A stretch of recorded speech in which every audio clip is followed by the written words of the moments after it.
好，来继续要来看是这个纸本的3倍券受欢迎，经济部阁来延长到注文的时间。这个第一波的这个注文振兴3倍券到阴暗的10点为止，包括纸本的甲数位券，到昨暝已经有787万6千人来注文，其中这个注文纸本的人数更加是高达657万8千人，所以经济部紧急来加开到第2波的注文，为明仔载7月初8到7月12，总共5天。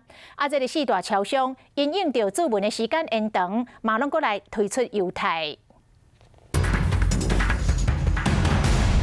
毋是收无赢，就是无多预购。原本今仔日是3倍券超商预购最后一天，可能是足侪人一摆要申请，所以超商的事务期待应付袂来，太车咯。